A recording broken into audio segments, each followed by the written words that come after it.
ओम सहजात्म स्वरूप परम गुरु शुद्ध चैतन्य स्वामी नमः। जे स्वरूप समझा विना पाम्यो दुख अनंत, समझाव्यू ते पद नमो श्री सद्गुरु भगवंत।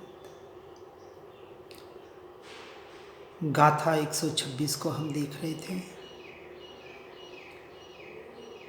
जब सद्गुरु से सत्य स्वरूप की पहचान हुई तो यहाँ कह रहे हैं कि इस देह आदि से आज से हे प्रभु, मैं आपके आज्ञा के अधीन होकर अपने जीवन का वर्तन करूँगा।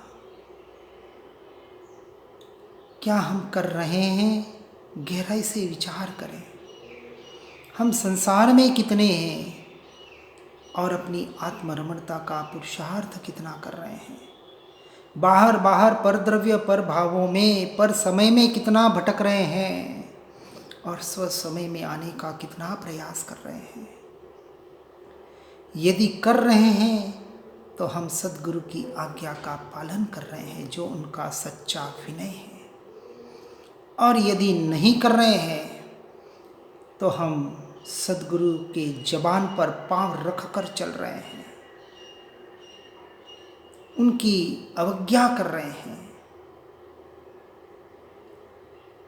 यही सबसे बड़ा दोष है। इसलिए देह आदि शब्द से जिसमें हमने मैं और मेरापना कर रखा है, उसी मन वचन काया का उपयोग करके अपने उपयोग को अपने उपयोग में यानी अपने स्वरूप और स्वभाव में लीन करने का पुरुषार्थ करना, प्रयास करना, यही सच्ची प्रभु के आज्ञा के वर्तन होने की, उनके अधीन होने की प्रक्रिया है। और यही सद्गुरु प्रभु के अधीन रहने का उपाय है। जो अपने स्वरूप के अधीन नहीं है वो प्रभु के अधीन नहीं है, और जो प्रभु के अधीन नहीं है वह गुरु आज्ञा का उल्लंघन करने का सबसे बड़ा दोष कर रहा है, महापाप कर रहा है। बात को गहराई से समझना है। सिर्फ कुछ बड़े बड़े प्रयोजन कर लेने से, बड़ी बड़ी विधियां कर लेने से आत्मा प्राप्त नहीं होता है। आत्मा तो आत्मा से आत्मा में रमणता करने से प्राप्त होता है। पहले परमात्मा के पूजा पाठ करते थे, अब सद्गुरु की पूजा पाठ करने में लगे हैं। एक क्रिया से छूटे तो दूसरी क्रिया में अटक रहे हैं, कहीं न कहीं भटक ही रहे हैं क्रियाओं के नाम पर। व्यवहार की अपेक्षा से भले योग्य लगता हो, अच्छा लगता हो, भला लगता हो, और है प्रारंभिक अवस्था वाले जीवों के लिए भक्ति मार्ग ही सर्वश्रेष्ठ मार्ग बताया। परंतु जिस गाथा को हम समझने का प्रयास कर रहे हैं वह एक सम्यक दृष्टि जीव के भाव है। ऐसा सम्यक दृष्टि जीव जब प्रभु की आज्ञा में संपूर्णतः अपने जीवन को वर्तन करने में, उनकी आज्ञा के पालन करने में, यानी कि अपनी आत्मा में लीन होने का प्रयास और पुरुषार्थ करता है, यही उनकी आज्ञा है।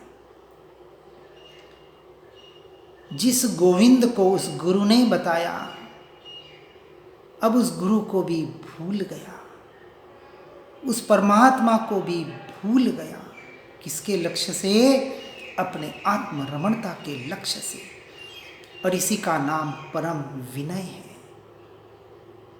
कहीं न कहीं हम इन देव गुरु शास्त्रों में अटक कर भटक जाते हैं। अनादि से अनंत बार ज्ञानी पुरुष भी मिले, प्रत्यक्ष परमात्मा भी मिले, अरहंत परमात्मा, तीर्थंकर परमात्मा मिले, केवली आगळ रह गयो कोरो।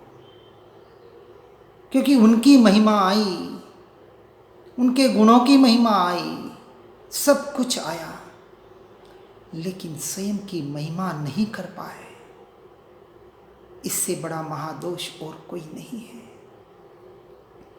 इसलिए जो कहा, दास दास हूं दास छूं,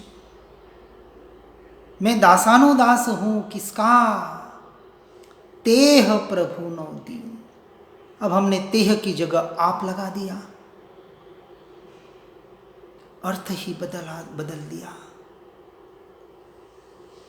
आप प्रभु का दीन, यानी हमारी दृष्टि वापस पर द्रव्य में गई, पर भावों में गई, पर समय में गई। और तेह प्रभु नो, जो मेरे भीतर बैठा हुआ है, उस प्रभु का मैं दासानुदास हूं। तो मेरे भीतर कौन है? व्यवहार से सद्देव, सद्गुरु, सत शास्त्र रूप सत धर्म की मेरी यथार्थ मेरा श्रद्धान, यह व्यवहार है। उसका मैं व्यवहार से दासानुदास हूं, परंतु सच्चा दासानुदास, दास दास हूं दास छूं। हे प्रभु परमात्मा, हे गुरुदेव, आपने जिस प्रभु की ओर इशारा किया जो मेरे भीतर बैठा हुआ है, ऐसा प्रत्यक्ष प्रकट परमात्मा स्वरूप ये भगवान आत्मा, आहा, जो मैं स्वयं हूं, ऐसे प्रभु का मैं दासानुदास हूं। और जब जीव स्वयं के से स्वयं का दासानुदास बनता है, तब ही पर्याय में परमात्मा पद को प्रकट कर सकता है। बहुत गहरी गाथा है, सिर्फ ऊपर ऊपर हम बोल लेते हैं, और महिमा भी कहीं न कहीं पर समय में की, यानी पर द्रव्य की ही आती है, पर व्यक्ति की ही आती है, चाहे देव गुरु शास्त्र भी क्यों न हो। व्यवहार से महिमा होती है, होनी चाहिए, व्यवहार का निषेध नहीं किया जा रहा है, लेकिन व्यवहार को जो धर्म मान लेते हैं, वो वहीं अटक कर भटक जाते हैं। हम उनका भटकना निकालना चाहते हैं, वो अटकना निकल जाए, ये दृष्टि राग निकल जाए, तो जीव उस तत्व को तुरंत पा सकता है।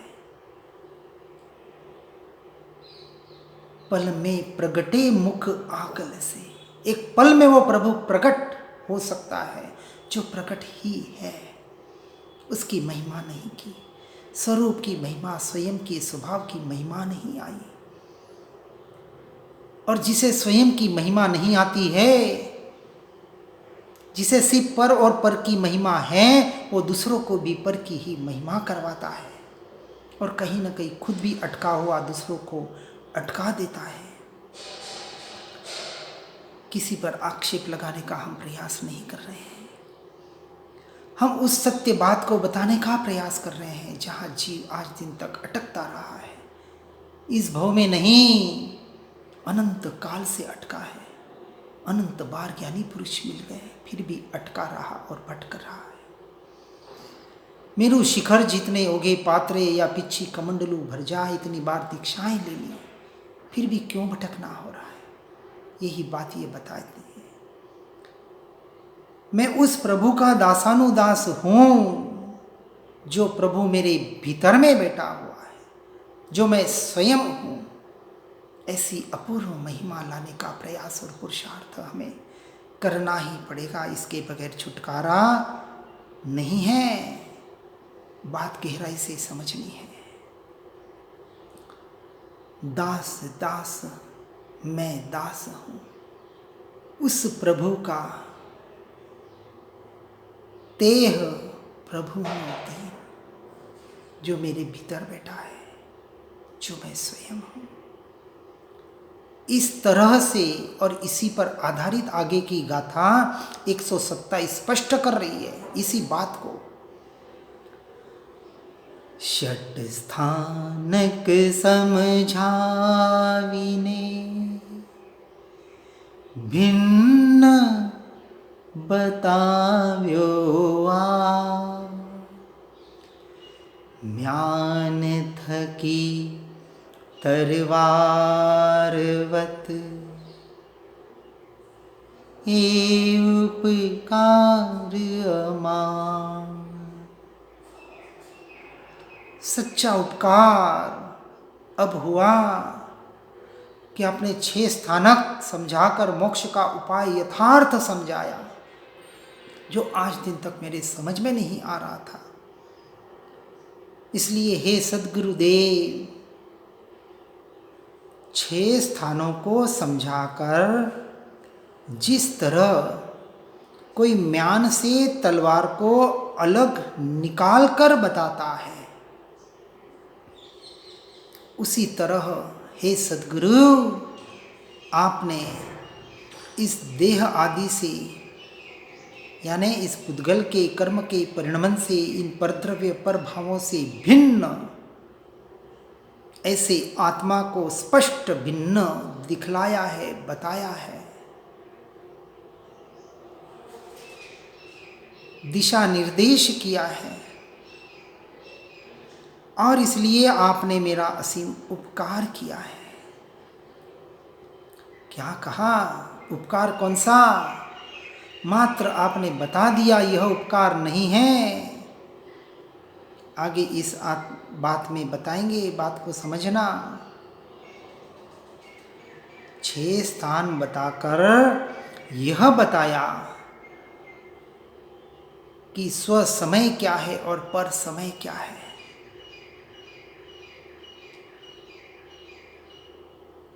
जब सदैव सद्गुरु सतशास्त्र भी पर समय में बताया, तो अन्य तो बहुत दूर दूर और दूर पर ही है। ऐसा हेय गेय उपादेय का यथार्थ विनय करके सबसे भिन्न बताकर, जिस तरह म्यान में तलवार होते हुए भी उससे संपूर्णतः भिन्न है, न्यारी है, स्वतंत्र है, उसी तरह मैं इन परद्रव्य पर भावों से संपूर्णतः स्वतंत्र हूँ। परंतु म्यान सहित तलवार को हम भले तलवार के हैं,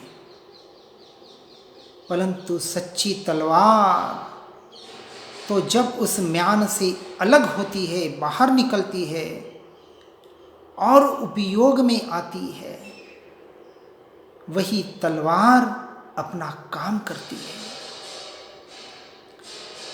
म्यान सहित की तलवार से आप किसी का वध करने जाएंगे, किसी को काटने जाएंगे तो नहीं कट सकेगा। जब उस तलवार का उपयोग होगा तब वो म्यान से बाहर निकलकर ही होगा, तब वो तलवार उपयोग में आई ऐसा कहा जाएगा। इसी तरह यह आत्मा का उपयोग, जो मेरा मुख्य लक्षण है, 6 देहादिति भिन्न आत्मा उपयोगी सदा अविनाश, ऐसा यह बाहर जाता हुआ उपयोग जब अपने भीतर भीतर भीतर अंतर की गहराई में अपने स्वद्रव्य की ओर आता है, जब यह पर्याय अपने स्वद्रव्य का लक्ष्य करती है, तब उपयोग में आ गया ऐसा कहा जाता है। जो आज दिन तक भटक रहा था, जो व्यभिचारी हो रहा था, पर द्रव्य पर भावों की ओर जा रहा नहीं था, हमने माना था। आज दिन तक मैंने पर द्रव्य पर भावों को जाना तक नहीं, जान सकता नहीं। ऐसा मेरा वास्तविक स्वभाव है, परमार्थ स्वभाव है, ऐसा जिसका टंकोत्कीर्ण निर्णय हो चुका है, और ऐसा निर्णय करना पड़ेगा। इसके बगैर छुटकारा नहीं है। गाथा को गहराई से समझना है। इस तरह से जो समझेगा व्यवहार और निश्चय की अपेक्षा से, उसने ही षठ स्थानक और षठ पद को समझा है।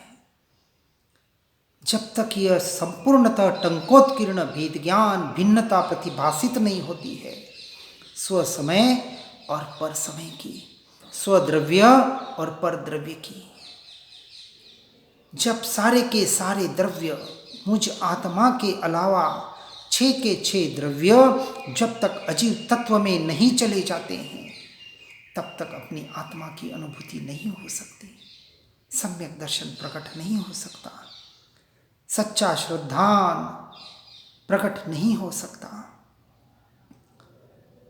विचार करना और अपना कंपैरिजन करना, मैं कहाँ खड़ा हूँ और कहाँ पहुँचना है। इसलिए यह आपका अमाप उपकार है, जो कभी मापा नहीं जा सकता। ऐसा असीम उपकार कि आपने ऐसे स्वतंत्र उस द्रव्य की श्रद्धान करने में आप मुझे निमित्त बने। यह आपका उपकार है। आपने उस म्यान से उस तलवार की संपूर्णतः भिन्नता का उपाय बताया, और उस तलवार जब यह बाहर निकली, उस म्यान से भिन्न हुई और उपयोग में आई, तब उस तलवार ने जैसे काम किया, उसी तरह मेरा उपयोग मेरे उपयोग में स्थित हुआ, ज्ञान ज्ञान में स्थित हुआ। तब सारे द्रव्यों से, सारे भावों से स्पष्ट आत्मा भिन्न स्पष्ट ऐसा प्रतिभासित हुआ, भाष्यमान हुआ। और इसी का नाम स्वसंवेदन प्रत्यक्ष आत्मानुभूति है। और ऐसी आत्मानुभूति हर जीव को हो रही है, परंतु उसका स्वीकार नहीं हो पा रहा है, उसका निर्णय सम्यक श्रद्धान नहीं हो पा रहा है। कहीं न कहीं प्रश्न चिन्ह खड़ा होता है, कहीं न कहीं शंका रह जाती है, और वह जीव निशंकित नहीं बन पाता है। इसलिए जो जीव निशंकित हो जाता है, मैं आत्मा ही हूँ और मैं कुछ नहीं, और मेरा एक अणुमात्र भी इस सृष्टि में है नहीं, ऐसा जीव अपने आत्मरमणता का पुरुषार्थ करके उस परम पद की प्राप्ति का अधिकारी बनता है। और इसलिए ऐसे अधिकारी जीव को ही वास्तविक यह आत्मसिद्धि गाथाओं का अधिकार है। इसलिए श्रीमद जी ने भी आत्मसिद्धि सिर्फ और सिर्फ 4 जने के लिए ही बताई थी, क्योंकि इसकी गहराई तक हम नहीं पहुंच पाते हैं। साधारण जीव उसके गहराई को नहीं समझ पाएगा, और कहीं ना कहीं वापस इन बाहर की क्रियाकांडों में ही अटक जाएगा और भटक जाएगा। आत्मसिद्धि यह शास्त्र मिलने के बाद भी आत्मा की सिद्धि अधूरी रह जाती है। इससे बड़ा आश्चर्य क्या होगा।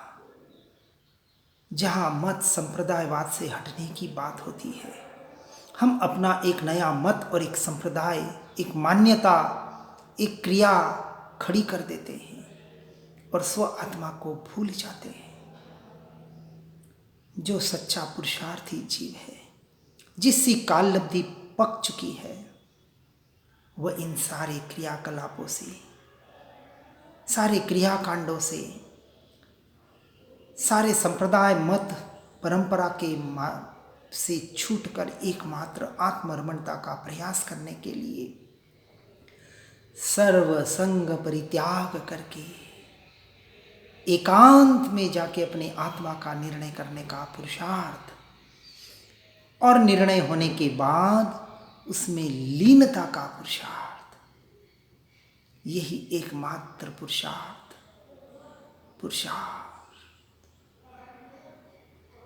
यही सत्य धर्म की प्राप्ति करने का मार्ग है। इसलिए उपसंहार में अब कहते हैं गाथा 128 में, दर्शन षटे समाय छे आ षट स्थान कमाही विचारता विस्तार थी संशय रहे न काई। जब इन 6 पदों के द्वारा 6 दर्शन को ऐसे इन 6 स्थानों में जो समाविष्ट हुए हैं, जिसे पहले भी बताया कि ये 6 पद कहें, 6 स्थान कहें या 6 दर्शन कहें, एक ही बात है। इस एक पद में समाविष्ट हो गए। कौन से पद में? अपनी आत्म पद में। अब कोई भेद न रहा, अब कोई संप्रदाय न रहा, अब कोई मत कुल परंपरा का आग्रह न रहा।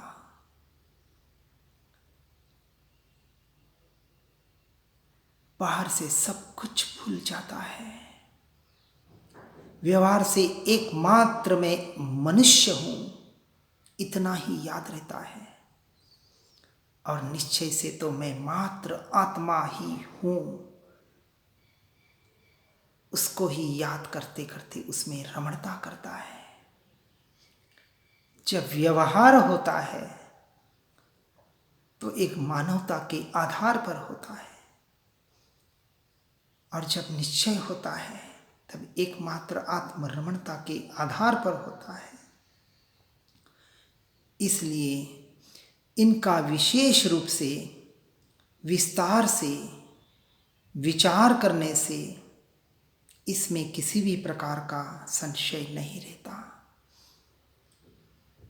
अब जब हमने विस्तार से इसका विचार किया तो निर्णय हुआ, और निर्णय ये हुआ कि आज दिन तक मैंने परद्रव्य पर भाव को जाना भी नहीं, जान सकता नहीं।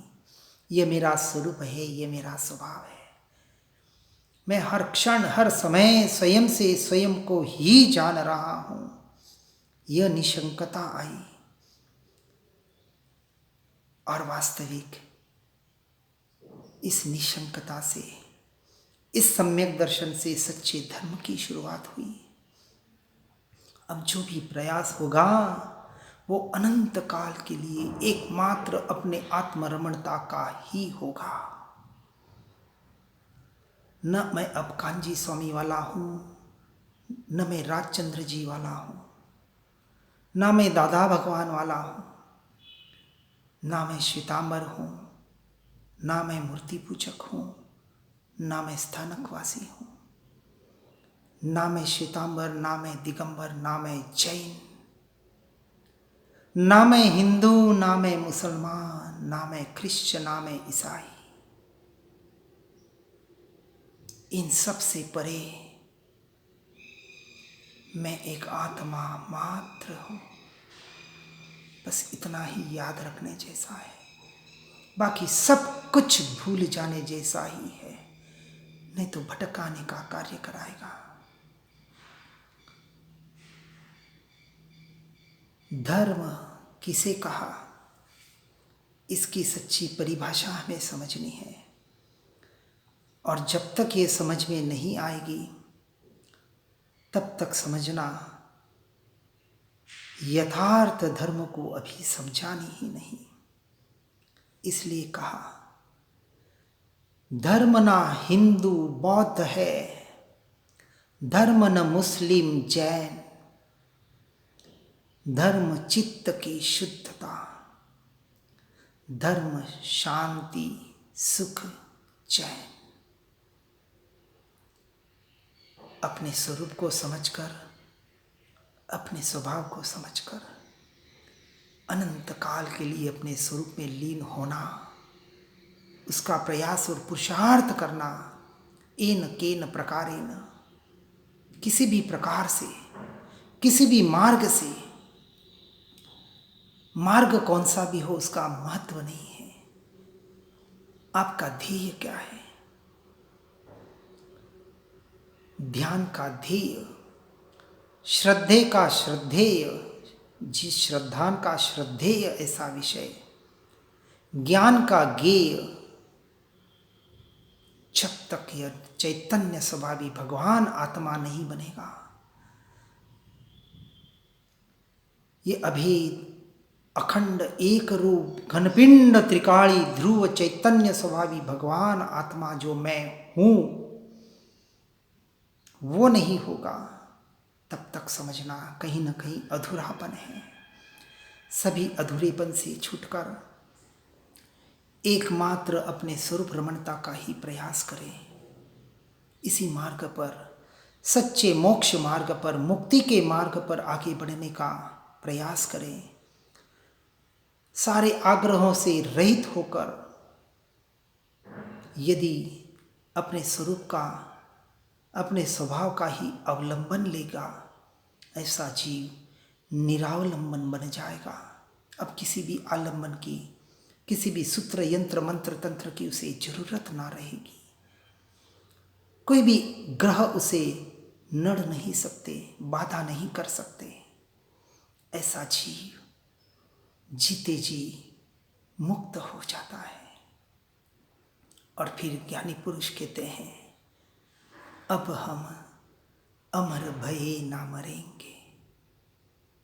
जीते जी हम अमर हो गए, अब मर के भी नहीं मरेंगे और जन्म लेके भी नहीं जन्मेंगे, क्योंकि यह कारण मिथ्यात्व दियो तज, क्यों कर देह धरेंगे। अनादिकाल का मिथ्यात्व ज्ञान दशा, यह देहात्म बुद्धि, ये हमने तज दी है, छोड़ दी है, छूट गई है। यही गुरु का परम उपकार है। ऐसे उपकार को अपने जीवन में उतारकर निरंतर उसी में आगे बढ़ने का प्रयास और पुरुषार्थ करें। इसी भावना के साथ जिना के विरुद्ध कुछ भी कहने में आया हो तो मिच्छामि दुक्कड़म। सुख धाम अनंत सुसंत चहि, दिन रात रहे तद ध्यान महि। पर शांति अनंत सुधामयते, प्रणमो पदते वरते जयते। हो प्रणमो स्वपदते वरते जयते। ओम नमः। ओम शांति।